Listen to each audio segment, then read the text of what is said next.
আসসালামু আলাইকুম বন্ধুরা, পিঠে রেসিপি নিয়ে চলে আসলাম আপনাদের মাঝে।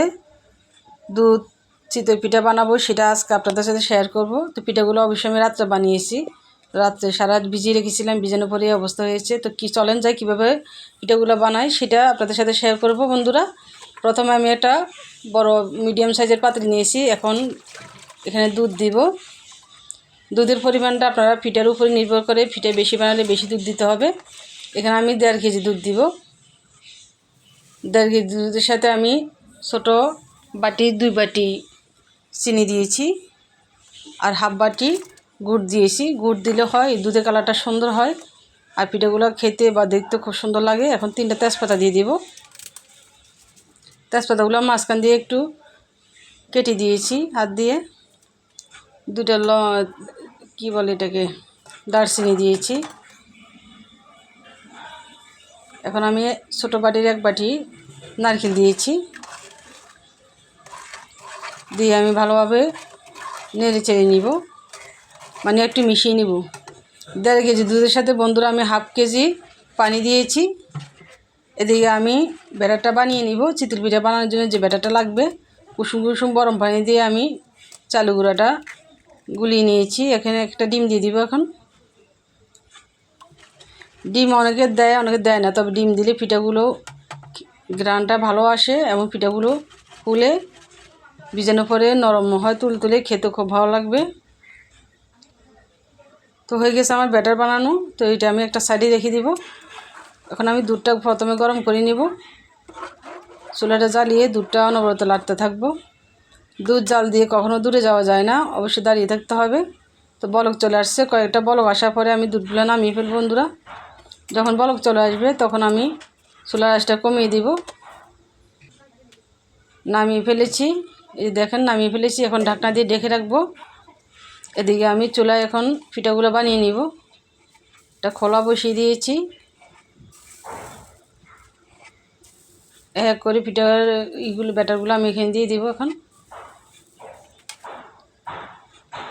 অনেকে বড় বড় বানায়, তো আমার এই সাইজটা আছে, এখানে আমি মিডিয়াম সাইজের পিঠাগুলো বানিয়ে নিলাম।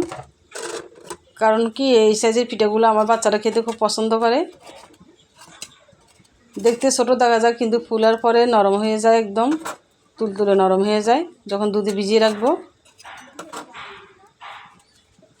তো এইভাবে আমি প্রত্যেকটা পিঠা বানিয়ে নিব বন্ধুরা। যেহেতু আমরা মানুষের পরিমাণ কম, 4 জন, আমার 2 মেয়ে, হাজব্যান্ড আর আমি 4 জন, তো সেই পরিমাণ অনুযায়ী আমি পিঠা বানিয়ে নিব। এবার আমি পিঠা কম বানিয়েছি, একটু ঝামেলায় ছিলাম। কদিন আগে আমার ভাবি মারা গেছে, ওখানে অনেক দিন থাকতে হয়েছে আমাকে। তো বাচ্চারা বলে কিনে পিঠা খাইছি অনেক, এবার তুমি নিজে হাতে বানাও, তোমার হাতে পিঠাগুলো অনেক মজা। তো বানিয়ে ফেললাম।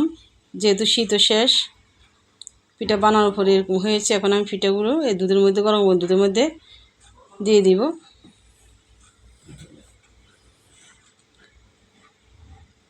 এক করে সবগুলো পিঠে দিয়ে দিব বন্ধুরা। আমার প্রিয় বন্ধুরা, আমার ভিডিওগুলো যদি আপনাদের কাছে ভালো লাগে, একটা লাইক, একটা শেয়ার, একটা সুন্দর একটি গঠনমূলক কমেন্টস করবেন। সবাই সবার ভিডিও দেখবেন, কারণ আপনাদের একটি কমেন্টস আমার কাছে অনেক মূল্যবান। একটি সুন্দর কমেন্টস আমাকে নতুন নতুন ভিডিও বানাতে আগ্রহ জাগাবে। তো এই পিঠাগুলো আমি সারা রাত ভিজিয়ে রাখবো। গত রাত্রে আমি পিঠাগুলো বানিয়েছি। সারা রাত ভিজিয়ে রাখানোর পরে পিঠাগুলো নরম, একদম তুলতুলো হয়ে যাবে। কে কে পিঠা পছন্দ করেন, পিঠা পছন্দ করা না এমন মানুষ নাই, নাই বলতে চলে। তো এইভাবে সারা রাত আমি রেখে দিব ঢেকে। এটা হচ্ছে সকালের ভিডিও, আজকে সকালের। এখন আমি সকালবেলা পিঠাগুলো পরিবেশন করব। যে যে পরিমাণে খাবে সেই পরিমাণ অনুযায়ী আমি পরিবেশন করব। 3টে পিঠে দিয়েছি, ছোটো একটা, বড় 2টা। আমার পরিবেশনের বাটিগুলো একটা এক কালার, কারণ আমার 2 মেয়ে 2 রকম বাটি দিয়ে খায়।